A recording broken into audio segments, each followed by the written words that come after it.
네, 거듭 말씀드리지만 오늘 함께 나누고자 하는 이야기는 파트 B예요. 그러니까 파트 A를 생략하고 파트 B만 들으시면 도대체 저 목사가 무슨 얘기를 하는 거야? 라는 생각을 가질 가능성이 굉장히 높으세요.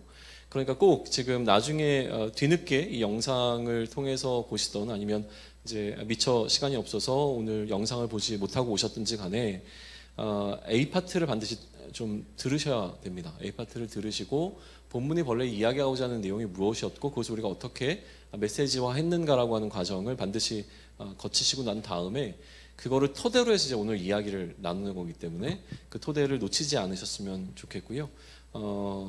그 토대 위에서 오늘 이야기를 좀 계속 진행해 볼게요. 오늘 본문은 이제 몇 가지 여러 가지를 좀 적기는 했지만 그러나 핵심적인 본문은 21장 1절부터 4절까지의 내용이에요. 이 내용을 좀 다룰 거고 물론 이제 5절, 6절도 포함이 되어 있지만 5절, 6절은 다음 주에 나누게 되는 내용 가운데 또 같이 이제 얹혀져 있는 부분입니다. 또 앞부분에 해당하는 좀 20장의 내용을 보게 되어지면 20장의 내용은 지난주에 우리가 나눴던 내용과 또 겹쳐지는 부분이 있죠. 그래서 오늘 이제 핵심적인 본문은 누가복음 21장 1절부터 4절까지의 내용인데 이 내용을 간략하게 다시 한번 좀 리마인드 해보시면 성전에서 헌금하는 사람들에 관한 에피소드가 등장하고 있었잖아요. 4개의 짧은 구절 안에 일단 부자들이 헌금하는 모습을 예수님께서 지켜보고 계셨습니다. 그러다가 가난한 과부가 2렙돈 넣는 것도 보셨어요. 그리고 나서 이제 함께 하고 있었던 이들에게 예수님께서 뭐라고 말씀하셨냐면 부자들보다 이 가난한 과부가 더 많은 헌금을 드리는 것이야 라고 말씀을 해주시죠. 왜냐하면 부자들은 풍족한 가운데서 일부분의 어떤 물질을 드렸지만 이 가난한 과부 같은 경우에는 자기가 가지고 있었던 생활비의 전부를 드렸다. 그렇기 때문에 이 과부가 드린 헌금이 훨씬 더 많은 것이다라고 하는 이야기를 예수님께서 해주시는 장면, 이게 바로 21장 1절부터 4절까지가 기록해내고 있는 내용이에요. 이 단락만 놓고 보면은요, 이 에피소드는 부자들이 헌금하는 것을 보신 것으로부터 출발하고 있기 때문에 우리는 어디에 주목해 봐야 되냐면 이 부자라고 하는 것에 좀 주목해 볼 필요가 있습니다. 사람을 구분할 때는요, 사람을 카테고리화 시킬 때는 기준이 존재하죠. 성별로 구분하면 남자와 여자로 구분합니다. 나이로 구분하게 되어지면 아이와 어른으로 구분하고요.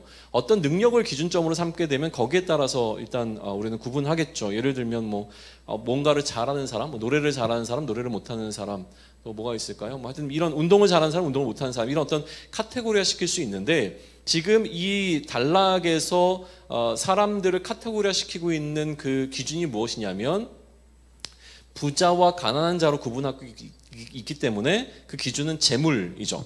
그 사람이 소유하고 있는 재물의 양이 많으면 부자로, 많지 않으면 가난한 자로 좀 구분하고 있다는 것이 확 느껴지는 거예요. 지금까지 이 누가복음의 흐름 가운데서 특별히 이 성전의 스토리를 이야기하고 있는 내용 가운데서 등장하는 인물들을 평가하는 기준이 뭐였는지 기억하십니까? 오늘 이렇게 숨이 막히죠? 뭐였을까요? 지금까지는 사람들을 부자와 가난한 자로 나누지 않았어요. 어떻게 했냐면 분파로 나눴습니다. 혹은 지위로 나눴죠. 그래서 바리새인이냐 사두개인이냐 혹은 서기관이냐 아니면 대제사장이냐 제사장이냐 뭐 이런 기준으로 이 사람들을 나누다가 지금 갑자기 이 헌금하는 장면에서는 부자와 가난한 자로 나누고 있다는 사실에 좀 주목해 보셔야 되는 거예요. 분파가 중요하지 않습니다. 헌금을 드리는 사람들을 보셨는데 바리새인이 헌금을 드릴 때 사두개인이 헌금을 드릴 때 이렇게 했더라라고 얘기하는 것이 아니라 부자들이 헌금하며 헌금 넣는 것을 보셨다라고 하는 것으로 이야기를 진행하고 있어요. 헌금을 드리는 사람이 부자인가 부자가 아닌가, 가난한 자인가 아니면 어떠한 자인가로 좀 인지하는 게 좀 필요하죠. 부자들이 얼마나 많은 돈을 이제 헌금했는지에 대해서는 언급해주고 있지 않지만 과부가 드린 헌금의 금액은 분명하게 기록하고 있어요. 얼마를 드렸다고 되어 있죠? 2렙돈이에요. 우리한테 익숙하지 않은 단어니까 도대체 2렙돈이 얼마야? 가난한 과부였으니까 대충 그냥 적은 돈이겠지라고 생각하지만 우리에게 익숙한 달란트로부터 시작을 하게 되면 달란트 그다음에 문화 그다음에 드라크마 이런 어떤 그 금액의 기준을 잡아요. 그래서 이거를 우리한테 받아들이게 좀 쉽게 하기 위해서 품삯, 하루의 어떤 품삯을 놓고 이야기를 하죠. 드라크마 같은 경우에는 노동자의 하루 품삯, 이게 가장 기준이 되어지는 거예요. 그러니까 하루 일해서 벌 수 있는 돈의 기준 정도가 되는 게 한 드라크마였고, 이제 이게 한 100일 정도 모이게 되면 문화, 그게 뭐 10몇 년 모이게 되면 달란트다, 이렇게 이제 해석이 되어지는 거예요. 그러니까 이제 금액의 크기를 알 수가 있는 거죠. 근데 이게 이제 돈이 사용되어지는 뭐 통화가 좀 달랐던 거죠. 그러니까 헬라식 어떤 통화가 있었고 또 로마식 어떤 통화가 있었기 때문에 이 달란트 문화 드라크마라고 하는 이 기준에 들어가는 것은 아니지만 데나리온, 아시리온, 고드란트, 뭐 렙돈 이런 어떤 기준의 또 통화의 단위가 따로 또 있었던 거예요. 그래서 그렇게 보게 되어지면 드라크마와 같은 기준으로 설명되어지는 게 데나리온이에요. 드라크마나 이제 데나리온에 같죠. 예를 들면 1달러나 1,000원이나 같은 거나 동일한 방식이에요. 드라크마와 데나리온은 거의 같은 기준이었어요. 이렇게 비교하면 안 되는군요. 1달러나 뭐 1유로나 거의 비슷한 수준이죠. 그러면 이제 두 개를 이렇게 비교하는 거죠. 한 데나리온과 한 드라크마는 같은 거다. 그러니까 한 달러와 1달러와 뭐 유로는 같은 거 중요하진 않군요. 어쨌든 드라크마와 데나리온이 거의 같은 수준의 어떤 화폐 단위였어요. 이 데나리온의 16분의 1에 해당하는 게 아시리온이었고요. 더 점점 작아지죠. 그러니까 하루 품삯을 16분의 1로 나누게 되어지는 것. 고드란트 같은 경우에는 이 아까 얘기했던 아시리온 16분의 1의 데나리온에 해당하는 아시리온의 4분의 1 정도에 해당하는 게 고드란트였고요. 이 고드란트의 2분의 1에 해당하는 게 렙돈이었다는 거예요. 이렇게 얘기를 해도 뭐 작은 것 같지만 정확하게 마음에 들어오진 않죠. 그래서 이제 계산을 좀 해봤어요. 노동자의 하루 품삯, 우리가 하루 일당으로 받을 수 있는 금액이 대충 한 10만 원 정도라고 생각을 해보시자고요. 한 10만 원 정도로 우리가 일당으로 받을 수 있으면 그게 이제 데나리온인데, 이거를 아시리온으로 바꾸게 되어지면 한 6천 원 정도가 되는 거예요. 1 아시리온은요. 근데 이거를 이제 고드란트로 바꾸게 되어지면 6,000원의 4분의 1이니까 1,500원 정도가 되는 거죠. 렙돈은 이것의 2분의 1이니까 얼마겠어요? 한 700~800원 정도 되지 않을까라는 생각이에요. 그러니까 두 렙돈을 드렸다라고 하는 것은 1,500원 정도로 헌금을 한 건데, 이게 이제 한 800원짜리 동전 2개가 있었던 거죠. 그걸 이제 헌금을 했다라고 이제 보시면 되는 것 같아요. 물론 이제 화폐 단위는 우리가 이렇게 얘기할 수 있지만 뭐 당시 어떤 생활 수준으로 비교하기는 좀 어렵긴 하지만, 그래도 한번 우리가 이해하기 위해서 그렇게 이야기를 한번 해보자고요. 가난한 가부는 헌금으로 이 두 렙돈을 드렸어요. 그게 그녀가 생활비로 쓸 수 있는 돈의 전부였다는 거예요. 죄송해요. 저는 긴팔을 입고 있는데 반팔 입고 계신 분들 춥지는 않으세요? 괜찮아요? 네네, 알겠습니다. 추우시면 저 뒤에 담요도 있어요. 혹시 이게 온도가 있어서 괜히 또 참고 계시다가 감기 걸리실까봐. 네, 갑자기 찬바람이 들어왔다가 나갔다 막 이런 게 좀 느껴져가지고 저는 괜찮습니다. 어디까지 했죠? 네, 가난한 과부가 헌금으로 두 렙돈을 드렸는데 그게 한 1,500원 정도의 금액이었다라고 하는 거죠. 그리고 그게 그녀가 생활비로 쓸 수 있는 돈의 전부였어요. 1,500원 정도가 생활비로 쓸 수 있는 상황이라고 하니까 정말 가난했다는 것을 알 수가 있는 거죠. 헌금에 대한 이야기가 나왔기 때문에 몇 가지 좀 이야기를 좀 진행을 해볼게요. 예전에 어르신들, 또 우리 뭐 권사님들, 뭐 나이 많으신 분들, 제가 어렸을 때 이제 기억하는 이제 교회 권사님들이라든가 아니 뭐 이런 분들을 기억하게 되면 늘 헌금을 새 돈으로 좀 준비하시려고 애쓰셨던 것 같아요. 그러니까 그러니까 빳빳한 돈 있잖아요. 그걸로 이제 갖고 있는 돈 중에서 가장 새 돈으로 헌금을 미리 준비하셨죠. 거기에 어떤 이제 새 돈을 준비하지 못하시면 어떻게 했냐면 다림질 해가지고 이제 이렇게 돈을 다림질 해가지고 헌금으로 내셨어요. 그리고 성경책에다가 미리 현금을 껴 놓았죠. 저희 어머니도 그러셔가지고 저는 가끔 그거 빼서 이제 아이스크림 사 먹고 그랬던 기억이 나긴 해요. 어디 돈이 있는지 아니까. 항상 성경책을 열면 뒤에 이제 돈이 들어있다는 걸 아니까. 모르실 거라고 생각하고 아마 그랬던 것 같기는 해요. 아무튼 그랬었습니다. 헌금을 드리는 방식은 두 가지로 크게 나눠집니다. 바구니를 돌리던가 아니면 들어오는 입구에 헌금함이 있어서 미리 헌금을 내고 들어오든지, 둘 중에 한 가지의 방식을 보통 교회들이 이제 취하게 되어지죠. 제가 다녔던 교회는 대부분이 다 거의 다 그랬던 것 같아요. 전부 100% 다 헌금 바구니를 돌리는 방식의 헌금을 했습니다. 그러다 보니까 어렸을 때 얘기해요. 헌금을 저는 미리 준비 못했던 거죠. 미리 준비 못하고 지갑을 항상 갖고 다니다가 이제 헌금할 때가 되면 그제서야 이제 헌금을 지갑에서 꺼내는 거죠. 지갑을 열었는데 돈이 없는 경우도 있었죠. 항상 돈이 들어있는 건 아니었으니까. 헌금을 안 하는 거를 들킬 수는 없고 주변에 사람들이 있으니까 그러면 이제 두 가지 방법, 두 가지 선택이 저에게 있었어요. 하나는 뭐냐면 헌금하는 거 너무 민망한데 마치 헌금을 하듯이 바구니에 빈손을 집어넣었다가 꺼내는 방법이 하나 있죠. 그리고 또 하나는 뭐냐면 감사 헌금 봉투라든가 주일 헌금 봉투가 놓여져 있는 경우가 있었어요. 그럼 빈 봉투라도 넣는 거예요. 나중에 헌금할 거니까 이 생각을 하고 빈 봉투라도 넣는 거죠. 자꾸 제가 너무 이렇게 좀 이상한 사람이 되는 것 같은데 여러분들 그런 방법이 없겠죠. 그러니까 그런 상황이 없었으니까 저는 그랬다는 거예요. 헌금 바구니를 돌리지 않는 교회에서 예배를 드리는 경우에는 가끔 가다가 헌금을 내는 타이밍을 놓쳐가지고 헌금을 안 내고 돌아오기도 했던 기억이 있습니다. 언제 내지? 라고 했는데 헌금하면 막 들어오는 거예요. 헌금 시간입니다. 그래서 헌금하려고 했는데 헌금함이 이미 들어와요. 그럼 끝나고 나가면서 헌금해야지 했다가 끝나고는 집에 갖고 와가지고 헌금을 안 내고 들어왔던 경우도 좀 있죠. 뭐 우리랑은 전혀 상관없는 이야기일 거예요. 우리는 헌금 바구니를 돌리지도 않고 지금은 계좌 이체도 가능한 시대에 살고 있으니까 잊어버려서 이런 변명을 할 수 없는 시대가 왔습니다. 그런데 한번 이 여인을 한번 생각해 보세요. 두 렙돈은 마침 그녀의 주머니에 들어있던 동전 2개가 아니었어요. 그녀가 갖고 있던 생활비 전부였단 말이에요. 그러니까 얼마든지 이거에 대해서는 그가 고민할 수 있었던 거죠. 그러니까 이 두 렙돈을 놓고 헌금을 하는 것을 미리 준비해 왔다라고 하는 사실을 우리는 알 수가 있는 거예요. 근데 놀랍게도 이 여인에게는요 1,000원짜리 지폐 한 장이 있었던 게 아니라 500원짜리 동전이 2개가 있었어요. 기가 막히게. 그러니까 이런 상상을 한번 해볼 수 있는 거예요. 자, 지금 나한테 오늘 내가 갖고 있는 돈이 500원짜리 2개가 있어요. 이게 오늘 내가 쓸 수 있는 돈의 전부예요. 근데 헌금 시간이 다가왔어요. 헌금은 해야 되겠는데 나한테 지금 수중에 있는 건 500원짜리 2개예요. 어떻게 하시겠어요? 선택이 여러 가지가 있죠. 아까 제가 알려드렸잖아요. 손만 넣었다 빼는 방법이 있어요. 봉투만 집어넣는 방법이 있어요. 500원짜리 2개를 다 넣는 방법이 있어요. 500원 중에 하나만 넣는 방법이 있어요. 여러분은 어떤 걸 선택하시겠어요? 그죠? 그러니까 동전 2개가 기가 막힌 의미를 갖고 있는 거예요. 동전이 하나만 있으면 이 하나를 넣었을 거예요. 그러나 동전이 2개가 있었음에도 불구하고 이 동전을 둘 다 넣었다라고 하는 것은 이 여인이 생활비 전부를 드리기를 기꺼이 했다라고 하는 것을 해석이 가능한 부분으로 연결이 되어지는 거죠. 금액으로만 비교하면 부자의 헌금액은 가난한 자의 헌금액과 비교할 수 없이 많았을 거예요. 그러나 예수님은 지금 헌금액이 얼마인가로 평가하는 것이 아니라 헌금을 평가하는 새로운 기준을 제시하고 계시는 것이죠. 예수님이 제시하신 새로운 기준은 뭐예요?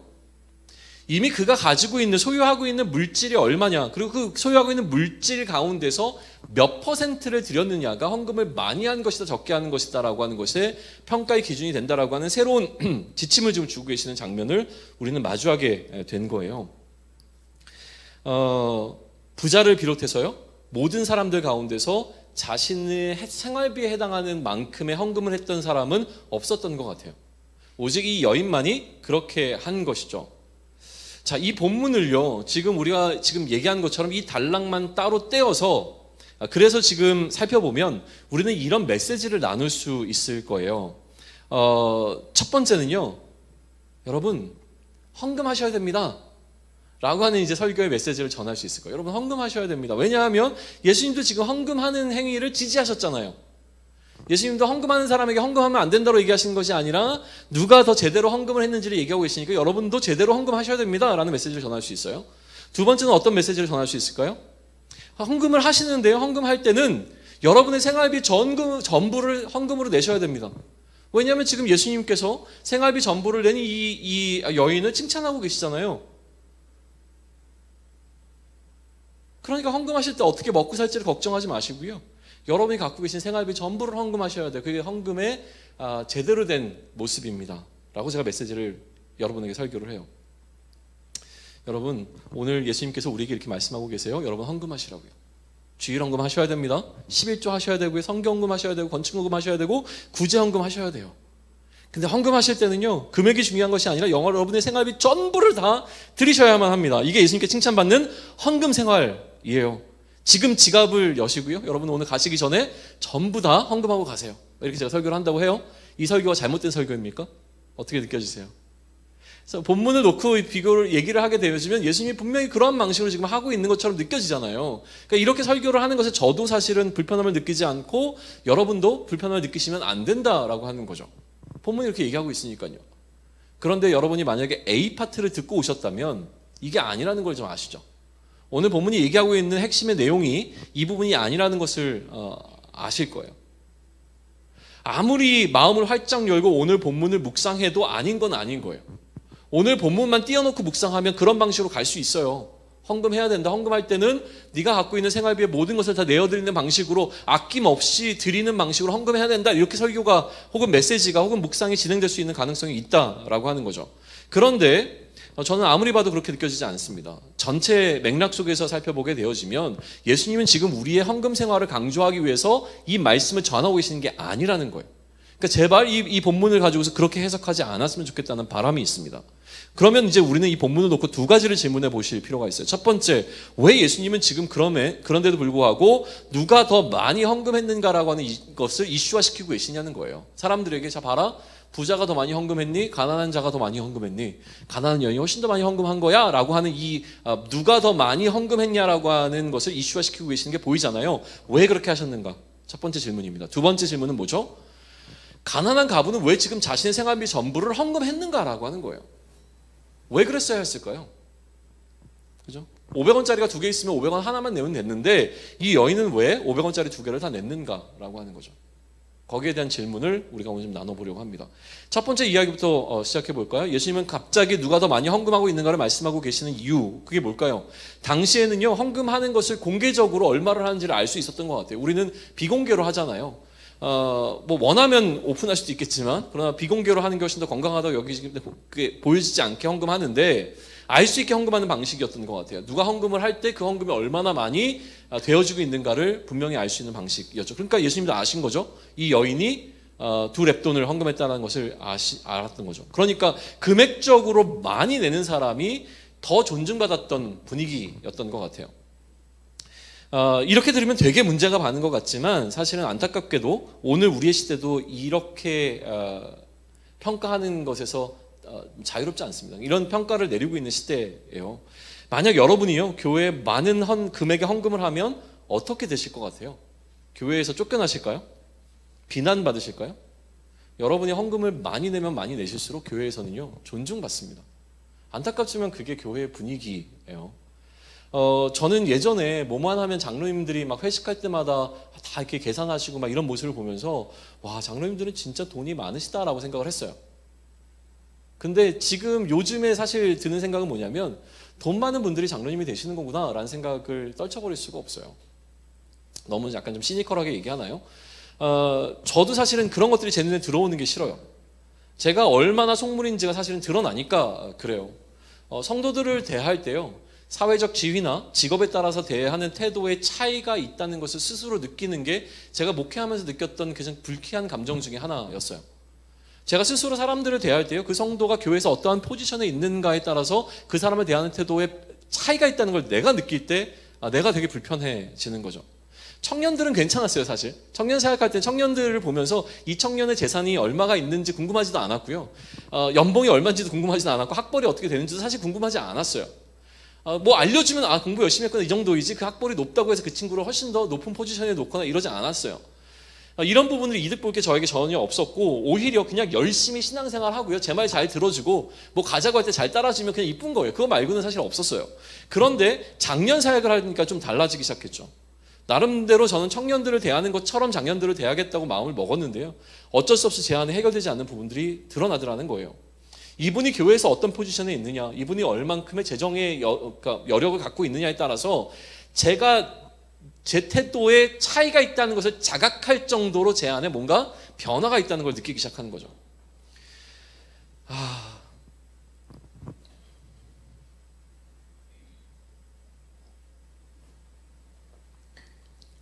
개척을 하고요, 정말 많은 분들이 도와주셨어요. 헌금을 많이 해주셨는데 너무 감사한 일인데요, 헌금 금액에 따라서요, 제가 헌금을 해주신 분들을 대하는 태도가 다른 걸 또 느낍니다. 금액이 높으면 높을수록요, 그분에게 감사를 표현하는 말에 한마디 한 줄이 더 붙는 걸 제가 느껴요. 참 유치하죠?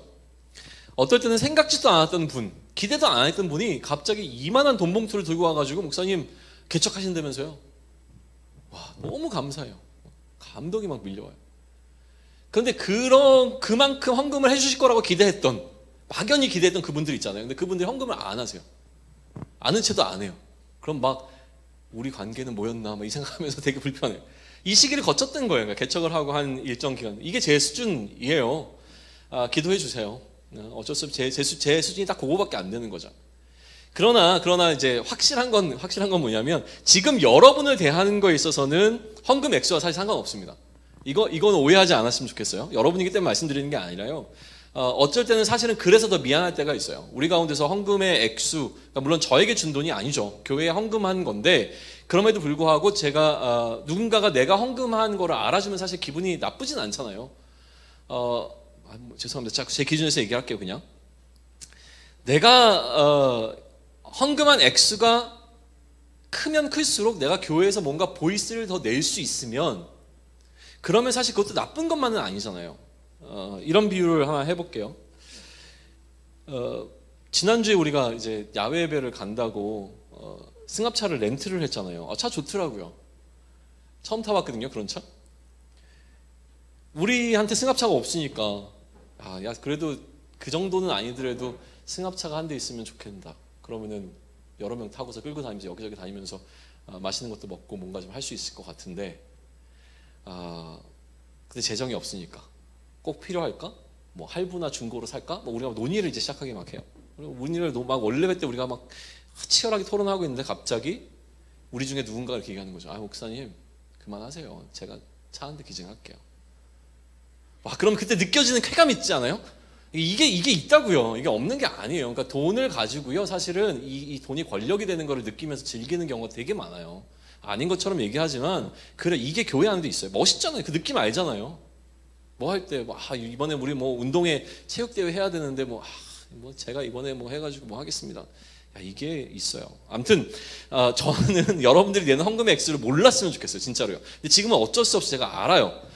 그치만 그 금액 때문에 여러분을 판단하는 일은 단 한 차례도 없다는 걸 분명하게 선포하면서 나갑니다. 아직까지는요. 이게 중요한 거예요. 아직까지는요. 또 모르죠. 어느 순간 누군가가 통장이랑 도장을 갖고 와가지고 저한테 내밀면서 목사님 필요한 데 쓰세요 막 이러면 그분을 향한 저희 태도가 다른 분들과 좀 달라질지는 모르겠지만 지금까지는 아직까지는 괜찮습니다. 예수님의 시대에는요.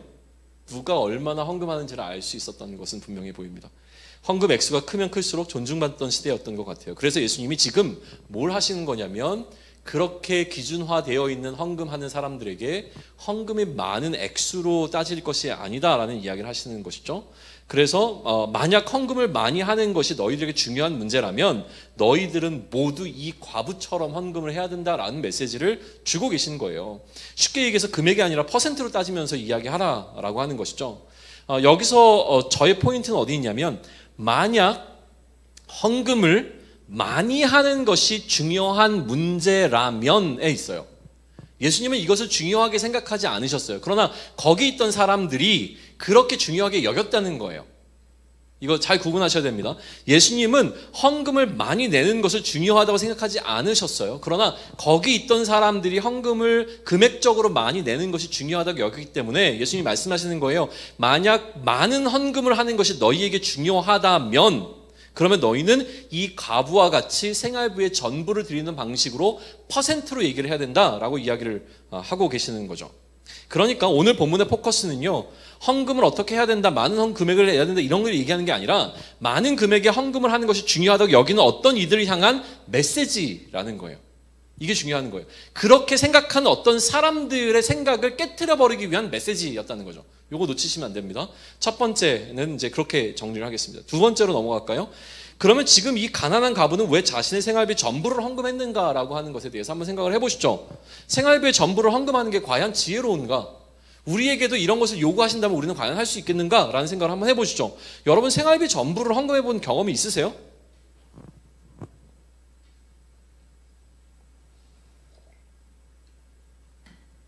어떠세요? 아마 우리 성원군과 지원군이 용돈 받는 그 정도의 금액을 여러분들은 헌금하신 적이 있을 거예요. 이 친구들의 생활비의 전부를 여러분이 헌금하신 적은 아마 있을 거예요. 그러나 여러분들이 생각하고 있는 여러분들의 생활비 전부를 헌금으로 드리신 적이 있었나요? 있을 수 있어요. 왜 있을 수 있다고 여기냐면요, 첫 월급을 헌금으로 드리는 사람들이 있었고 그런 분위기가 강조되던 시기가 좀 있었습니다. 저도 교회에서 사례를 받으면 첫 사례는 항상 전부 헌금으로 그냥 다 드렸어요. 제 자랑을 하고 있는 게 아니라요. 왜 그렇게 했냐고 물으면 지금 이제 오히려 반성하고 있는 건데, 사실은 이제 목사님 어떻게 첫 사례를 전부 다 하나님께 드렸어요? 라고 얘기를 했을 때 그 당시에 제 마음속에 있는 걸 정직하게 얘기하자면 아주 저를 포장하기 원한다면, 와, 하나님께서 그런 감동을 주셔가지고 하나님께서 나에게 이런 귀한 사역지를 주신 게 너무나 감사해서, 그래서 나의 모든 것은 하나님 것입니다 고백하기 위해서 나의 첫 사례를 하나님께서 드렸습니다라고 고백하고 싶지만 사실은 아니었어요. 그것보다 자꾸 이제 질문을 해본 거죠. 나는 왜 나의 첫 사례를 전부 다 교회에 헌금을 했을까? 그것도 기명으로, 무기명이 아니었어요. 제 이름 딱 써가지고요, 박철홍 해가지고 다 냈단 말이에요. 낸 것은 뭐냐면 내가 사꾼이라는 느낌을 받고 싶지 않았던 것 같아요. 나는 이 돈 안 받아도 괜찮아 라고 하는 것을 내 스스로가 드러내고 사람들에게 알려주는 방식으로, 그래서 저 목사는 돈 때문에 이 교회에 온 게 아니구나라고 하는 건 첫 번째 월급을, 첫 번째 사례를 받고서 이걸 딱 보여주기 시작하는 방식으로 드러냈다라고 하는 거죠. 나는 한 달쯤 사례 받지 않고도 사역할 수 있을 만큼 넉넉한 사람이라는 걸 보여주는 걸 즐겼던 거예요. 그것보다 더 중요한 건 뭐냐면 그냥 그렇게 행하고 있는 내가 멋져 보였어요. 스스로 그냥 이렇게 헌금하는 거 되게 멋지잖아요. 안 멋지십니까? 그냥 스스로 멋있다고 생각했던 것 같아요. 언젠가 여기서도 사례받는 날이 오겠죠? 아직은 제가 사례받고 있지는 않으니까. 그런데 그러면 저는 또 여기서 받게 되는 사례가 있으면 전부 다 헌금할 거예요. 그럼 그렇게 생각하시면 돼요. 저 목사 또 자기 만족에 멋있어 보이려고 헌금하는구나. 그게 맞아요. 다른 이유가 아닐 거예요. 어떤 이유에서 한 달 원급을 전부 헌금할 수 있을 거예요. 저처럼 이런 좀 이렇게 뭐라 그러죠, 유치한 이유 때문에 헌금하는 게 아니라 정말 감사해서 헌금하시는 분들이 계실 거예요. 정말 신앙적으로 저보다 훨씬 더 성숙하기 때문에 그 성숙한 마음으로 하나님 앞에 나의 삶의 전부를 다 드립니다 라고 하면서 헌금하시는 분들이 계실 거예요. 저는 그분들을 폄하하고 싶은 생각은 없어요. 그런데 그렇게 하는 것이 어쩌다 한 번씩이면 가능해요. 근데 어쩌다 한 번씩이 아니라 매달 그렇게 하는 거라면 가능하겠냐는 거예요. 매달 그렇게 할 수 있을까요? 이렇게 한번 생각을 해보시죠. 한 달 예산을 제가 다 세웠어요. 오늘 한 달 예산을. 이번 달에 생활비로 100만 원이 필요해요. 예산을 세워보니까 100만 원이 필요한 게 딱 나왔어요. 그러면 어떻게 해야 되겠어요? 100만 원을 마련해야죠. 그런데 이번에 한 달 쓸 돈이 100만 원이 필요하니까 이 100만 원을 헌금해야지. 그리고 100만 원 헌금을 해요. 이게 가능하세요? 자, 여행을 나갈 때 여행 비용을 책정을 해요. 이번에 여행 이렇게 하고 뭐 항공료까지 다 하니까 200만 원 필요하겠네. 여행에 들어가는 경비가 200만 원이니까 200만 원 오늘 교회에다 헌금해야지 라고 생각을 하세요? 이번에 등록금 고지서가 나왔어요. 이번에 학기 등록금이 500만 원이래요. 학기 등록금이 500만 원이니까 나 500만 원 먼저 헌금해야지 이렇게 하시겠냐는 거예요. 그게 아닌데 지금 왜 생활비의 전부를 헌금하는 것에 관한 이야기를 지금 우리 나누고 있냐는 거죠. 오늘 과부의 헌금이 칭찬받는 방식이라고 한다면 우리도 그렇게 하는 게 마땅하잖아요. 그죠?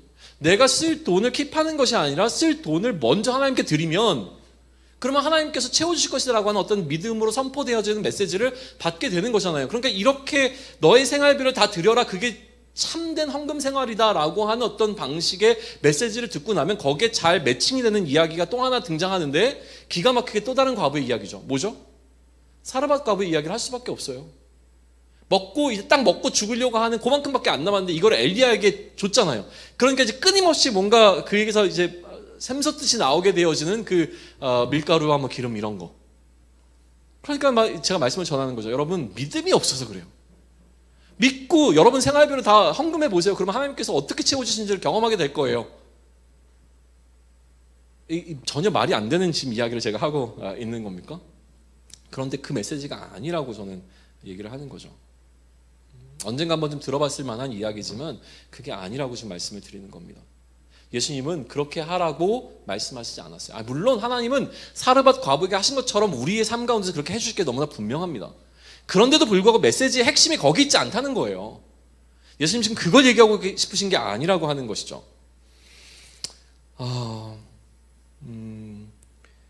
너의 재산을 다 나누어 주고 너는 나를 따르라 라고 하는 제자로의 초청이 있었던 건 분명해요.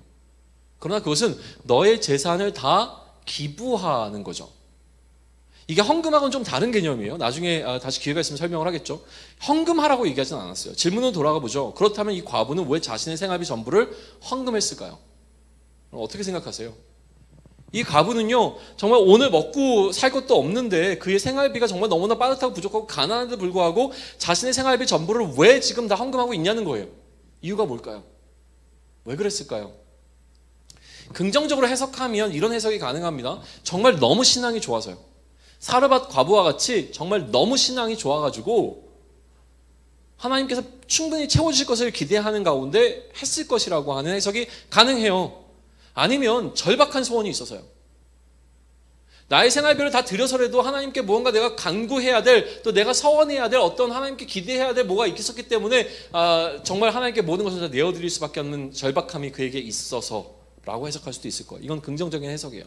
근데 아까 얘기했잖아요. 지금 맥락 속에서 보게 되면 예수님은 너희가 헌금을 많이 하는 게 중요하다면 이라고 하는 방식으로 무언가 잘못된 생각과 잘못된 행위를 하고 있는 사람들을 깨우쳐 주기 위해서 이 이야기를 하셨다라고 한다면 우리는 여전히 부정적인 해석을 할 필요가 좀 있습니다. 그러면 부정적으로 만약에 이 상황을 해석한다면 어떻게 해석할 수 있냐면 이런 것들이 가능해져요. 첫 번째는 이 여인은 헌금하기가 굉장히 힘들었을 거예요. 그런데도 불구하고 이렇게 헌금했다라고 하는 것은 무슨 이야기냐면 분위기 때문에 어쩔 수 없이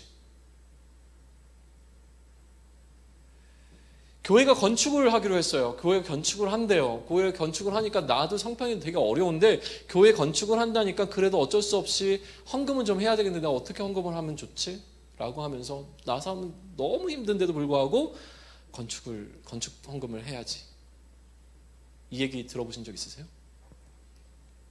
저희 아버지 얘기예요.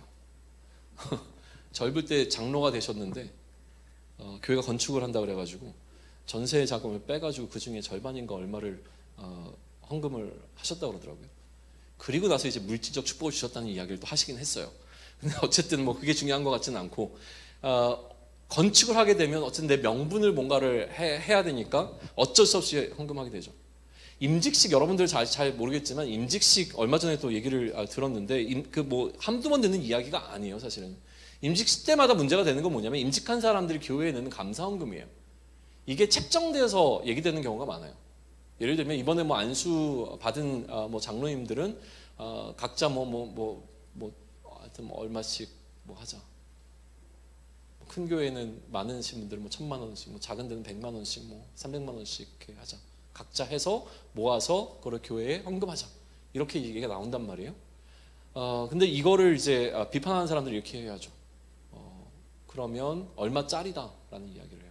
저 교회에서 권사가 되기 위해서는 얼마가 필요하고 장로가 되기 위해서는 얼마가 필요하다. 이렇게 좀 얘기가 되어지는 부분이 있죠. 나는 굳이 그렇게 헌금하고 싶지 않고 내가 그냥 하나님께 감사한 만큼 헌금하고 싶은데 정해진 금액이 있으면 사실 어쩔 수 없이 금액을 해야 돼요. 내 형편과 상관없이. 또 어떤 게 있을까요? 암묵적인 강요가 좀 있을 거예요. 헌금 안 하면 죄인 되는 분위기가 형성될 수도 있어요. 어느 정도의 금액을 헌금하지 않으면 안 되는 분위기, 이런 것 때문에 이 여인은 헌금을 했을 가능성이 좀 있다라고 하는 것이죠. 그러니까 부정적인 해석을 계속 하다 보면 예수님은 과부를 칭찬하기 위해서가 아니라 잘못된 헌금에 대한 잘못된 생각을 하고 있는 자들을 깨우치기 위해서 이 말씀을 하셨어요. 그러니까 지금 과부나 내 자신의 어떤 생활비를 헌금하도록 강요된 분위기에 대한 것을 이야기하고 있다고 보는 게 저는 맞다고 봅니다. 그러면 지금 과부는 자신의 생활비를 전부 하나님께 기꺼이 드렸다기보다 그 생활비를 헌금으로 갈취당했다라고 해석하는 것이 저는 더 적절하다고 봐요. 자, 이것이 왜 이렇게 해석이 되는가라고 하는 것은 파트 A를 들으셔야 돼요. 파트 A를 꼭 들으십시오. 지금 2, 3명을 다시 하게 되면 설교가 너무 길어지니까. 그래서 지금 이 여인은 자신의 생활비를 헌금으로 갈취당한 상황이 펼쳐지게 된 것이죠. 누가 이렇게 했냐면 서기관들이 그렇게 했을 가능성이 굉장히 높습니다. 맥락 속에서 보게 되면요. 무엇을 위해서요? 이것도 맥락 속에서 보게 되어지면 21장 5절에 가게 되면 5절을 통해서 추측하건대 성전을 아름답게 꾸미는데 돈이 필요하다는 논리를 가지고 그렇게 했을 가능성이 높다는 거죠. 사람들에게 헌금을 막 하라고 얘기를 하는 거예요. 왜 헌금을 해야 되냐면 성전을 아름답게 꾸며야 되니까. 왜 성전을 아름답게 꾸며야 되는지에 대해서 서기관들이 성경적 근거를 가지고 이들을 설득해 나갔을 것이고, 거기에 설복당한 사람들이 자신들의 생활비까지도 기꺼이 전부 다 교회의 헌금으로 바치게 되는, 성전의 헌금으로 바치게 되는 일들이 일어나는 시대, 그 시대에 예수님께서 헌금하는 것을 바라보셨다라고 하는 거예요. 명분이 있으니 신앙심 좋은 이 과부는 자신의 생계를 포기하고 그 가치에, 그 자신의 생활비 전부를 그 가치에다가 드렸는데, 6절, 21장 6절을 가게 되면 예수님께서는 뭐라고 계시냐면 너희가 가치 있게 뒀던 그 성전이 의미가 없는 거야. 그거 다 무너질 거야. 라는 이야기를 하신다는 거예요. 이게 지금 전체적인 성전의 스토리가 주고 있는 맥락입니다.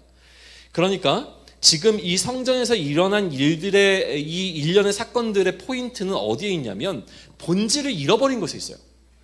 본질을 잃어버렸다는 거예요. 처음에 시작부터 어떻게 시작됐냐면 이 성전이 기도하는 집이라고 하는 성전의 본질을 상실하고 강도의 소굴이 되어진 것처럼 이제 설명되는 것부터 출발을 했었어요. 그리고 지금은 이제 무슨 얘기를 하냐면 서기관들이 그들이 갖고 있었던 원래의 본질적 사명을 잃어버리고 그들의 잘못으로 인하여서 과부들의 것을 갈취하는 강도가 되어버린 상황으로 계속 끌고 가고 있다는 거예요. 이거를 주목해 보셔야 되는 겁니다. 서기관들은요, 당대의 신학자이고 넓게 보면 목회자들이었습니다. 타락한 목회자들을 타깃으로 삼아서 적용하기 딱 좋은 본문이에요. 그렇잖아요, 그죠? 이제 본문의 이 메시지의 타깃이 어디로 흘러가냐면, 만약에 그렇게 된다면 이제는 헌금 생활을 잘 못하고 있는 사람들이 타깃이 되는 것이 아니라 말씀을 왜곡해서 자신들의 이익을 취하고 있는 어떤 목회자들, 사꾼 목회자들을 향한 메시지로 바뀌게 되어지죠. 그렇게 이야기를 조금만 더 끌고 가볼까요? 신방을 가게 되면 목사에게 돈 봉투를 건네시는 분들이 가끔 계십니다. 질문해 볼게요. 제가 신방을 갔어요. 여러분들이 저에게 돈 봉투를 건넵니다. 이거 제가 받아야 되나요? 안 받아야 되나요?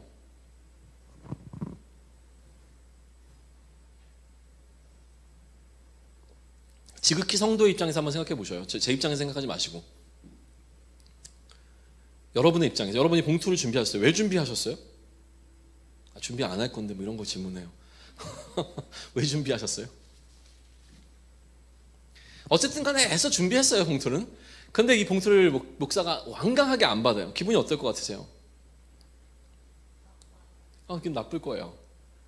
저는 예전에는요, 이 봉투 받는 거를 잘 못 받았어요. 근데 어느 순간부터 잘 받아요. 제가 타락했나요? 어느 순간부터 목사님 책 사보세요. 뭐 이러면 감사합니다로 받기 시작했어요. 처음에 진짜 못 받았어요. 그냥 쌈 싸먹으라고 이렇게 뭐 채소나 주시고 막 이러면은 받아갖고 왔지. 고춧가루, 뭐 기름 이런 거 주시면 받아갖고 왔는데 돈은 못 받겠더라고요. 근데 어느 순간 잘 받아요.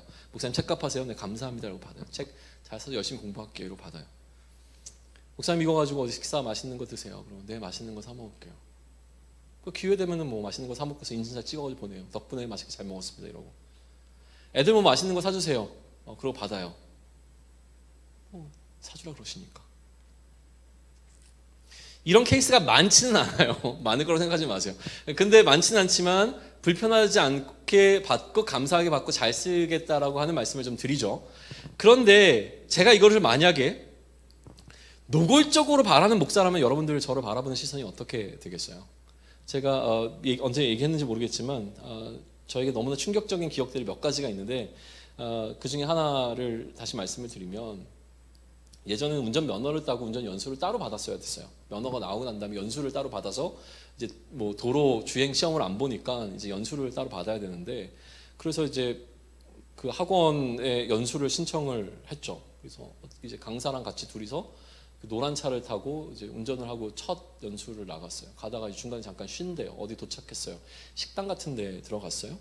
근데 지금으로 따지면 아마 편의점 같은 곳이었을 것 같아요. 편의점은 아니지만 약간 그런 느낌이에요.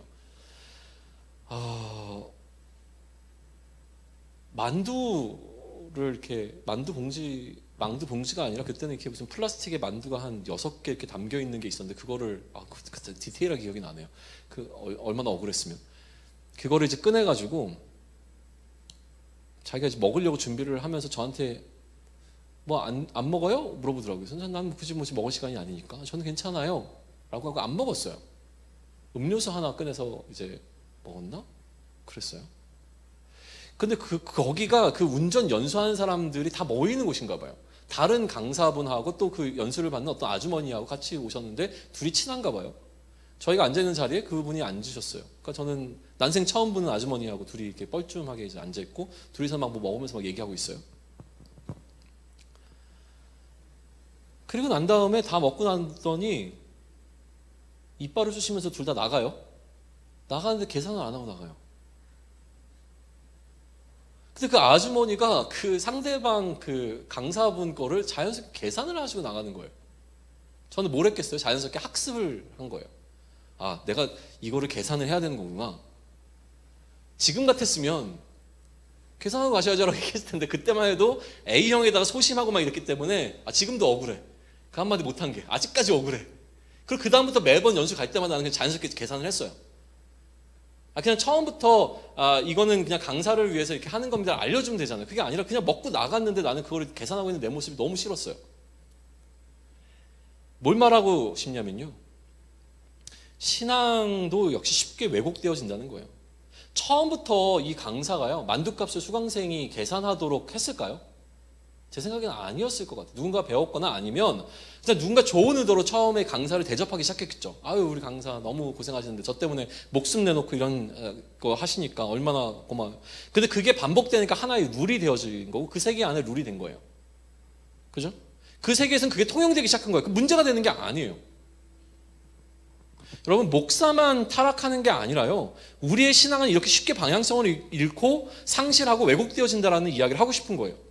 성전에서 장사하는 것이요, 처음에는 편의를 위한 선택이었겠죠. 그러다 변질되기 시작했을 거예요. 이것 봐라, 이게 약간 좀 남는 장사인데, 그러니까 본격적으로 들어갔겠죠. 좋은데? 처음에는 사회적 약자를 돕기 위해서 시작한 일이었을 거예요. 돕고 어르신들을 돕자, 혼자 사는 여인들을 돕자. 그런데 이 어르신이 상속자가 없네요. 나중에 이 어르신이 무언가 도움을 받고 난 다음에 자신의 재산을 교회에 전부 다 헌금하시는 거예요. 나 돌봐줘서 너무 고마워요. 나 이거 재산 필요 없으니까 이거 교회에서 알아서 써요. 와, 이거 봐라, 이거 뭔가 돈이 되네. 이러면서 변질되기 시작했겠죠. 서기관들이요. 그들이 왜 과부의 가산을 갈취하기 시작했겠어요? 처음에는 하나님께 감사하는 마음으로 헌금을 드렸을 거예요. 그러다 변질이 돼서 헌금하는 나를 드러내기 위해서 헌금하기 시작했겠죠. 누가 더 많은 금액을 헌금하는가가 중요해져 버렸습니다. 처음부터 헌금을 그런 식으로 한 건 아닐 거예요. 우리는 이처럼 쉽게 본질을 잃어버리게 됩니다. 저는요, 되게 쉽게 변질되는 사람이에요. 요즘 제가 경계하고 있는 것들이 있어요. 우리가 선교를 이야기하면서 선교비 마련을 해야 되니까 선교비 마련을 위해서 펀드레이징을 해볼까라는 이야기를 했잖아요. 그러다가 자꾸 제 마음에 뭐가 들어오냐면 이거 돈이 되겠는데? 그러니까 사업을 해보면 어떨까? 라는 생각도 막 들어요. 잘 되면 사업을 해야지. 처음에는 이런 생각을 했어요. 이제 공동체를 오픈해야 되니까 여기에 교회가 있다는 걸 알리기 위해서 여기 조그만 공간에다가 점심시간에만 이제 저렴한 가격으로 커피를 제공해주고 사람들에게 여기 이런 공간이 있다는 걸 알려주기 위해서 뭔가를 해봐야지. 좋은 의도에서 시작을 했어요. 근데 마음속에 뭐가 들어오냐면 근데 그래도 재료비는 나와야 되는 거 아니야? 그러니까 무료로 주는 건 너무 무리인 것 같고 교회 재정이 자꾸 빵꾸 나니까 그러면은 조금이라도 좀 비용을 받아야 돼. 근데 재료비만 받는 게 아니라 와서 수고하고 있는 지체들이 있는데 지체들이 인건비라도 좀 나와야 되는 거 아니야? 인건비가 좀 빠져야지. 이러면서 자꾸 계산하고 있어요. 그냥 처음에 의도는 이거였어요. 그냥 여기에 이곳에 이러한 예배를 위한 공간, 기도를 위한 공간이 있다라고 하는 걸 주변 사람들에게 알려주기 위해서 그 방식으로 여기서 좀 커피 나눔을 하면 좋겠다라고 하는 게 시작이었어요. 근데 나중에 이게 변질되기 시작하죠. 쉽게. 시작도 안 했는데 변질이 됐어요. 강대상 여러분들 어떻게 보이세요? 저는 되게 좋거든요. 되게 만족스러운 거예요. 좋은 건 나누고 싶잖아요. 처음에 그러니까 이거를 막 사람들한테 알려주고 이런 강대상 이렇게 구할 수 있어 너무 좋아 라는 이야기를 하다가 나중에 이거 수입하는 데가 한국에 없네? 내가 수입을 한번 해볼까? 월간 목회도 있는데 한번 이거 해가지고 어떻게 해보면 친한 목사님한테 내가 이거 고백을 했어요. 나 요즘 이렇게 내가 진짜 좀 변질돼가고 있는 거 자꾸 뭐만 하면 자꾸 돈 생각밖에 안 난다. 큰일 났다. 그랬더니 그 목사님이 저한테 뭐라고 얘기했냐면 괜찮아요. 한번 해보세요. 뭐 어때요? 일자리가 창출되는 거잖아요. 그렇게 시작해서 교회에 있는 어떤 지체들에게 그 사업을 넘기시면 얼마나 좋아요. 귀가 솔깃합니다. 뭔가 방법을 찾는 것 같은 막 느낌이 막, 그럴 때는 또 이 마음이 막 그런 얘기 들으면 그쪽으로 마음이 확 가요. 너무 변질되기 쉽다는 생각을 하게 되는 거예요. 저만의 이야기입니까? 우리는요, 우리가 갖고 있는 신앙의 모습을 변질되지 않도록, 우리가 갖고 있는 이 본질이 변질되지 않도록 몸부림쳐야 될 필요가 있어요. 다음 주까지 아마 우리는 이 이야기를 나누게 될 겁니다. 오늘 성전이라고 하는 이 단락에서 하고 있는 이야기가 우리로 하여금 변질되지 말아라라고 하는 그 메시지를 주고 있기 때문에 그래요.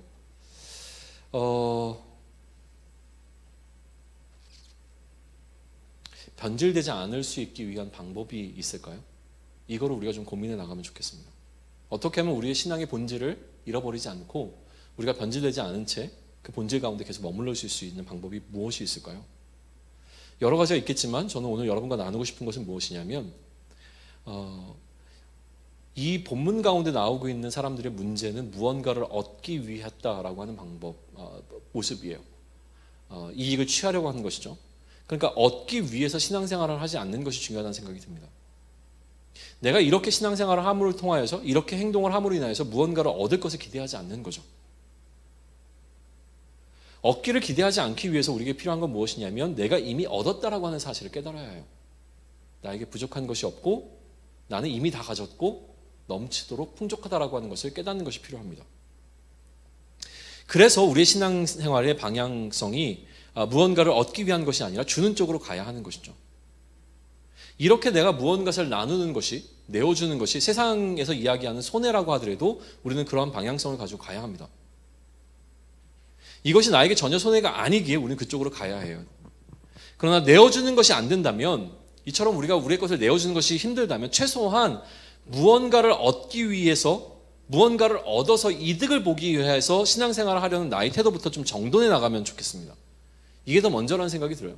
내가 이렇게 하면, 이렇게 신앙생활을 하면 무언가 나에게 주어지는 것이 있을 거라고 하는 그 태도부터 좀 다시 한번 돌아볼 수 있으면 좋겠습니다. 이것이 강조가 되기 시작하면 우리의 신앙생활의 본질이 변질되게 될 겁니다. 그리고 우리에게는 이미 변질된 부분들이 있어요. 그거를 누군가 얘기해 주지 않으면 우리는 깨닫지 못하는 겁니다. 예수님께서는 지금 그 얘기를 하고 계시는 거예요. 너희가 만약 물질을 많이, 금액적으로 많이 내는 것을 더 좋은 헌금이라고 생각한다면 그건 틀리는 거야. 많은 것이 중요하다면 너희는 이러한 방식으로 헌금해야 돼 라고 말씀해 주시는 것처럼 우리 안에 본질이 변질되어 있는 부분을 찾아서 그 변질된 것을 다시 원래의 본질로 바꿀 수 있으면 좋겠습니다. 그 씨름들을 우리가 계속 해나갈 수 있으면 좋겠고요. 이번 한 주간 우리의 삶 가운데서 우리는 다 돌아보면 좋겠습니다. 내가 행하고 있는 모든 것들이 본질이 변질되어진 것이 아닌가라고 하는 것을 의심하고 되돌아보고 또 우리가 돌아보는 그 과정을 통하여서 본질로의 우리의 방향성을 회복하고 또 그것을 위한 씨름들을 함께 해나갈 수 있는 귀한 은혜가 우리 가운데 있기를 소망을 합니다. 소망합니다. 아멘.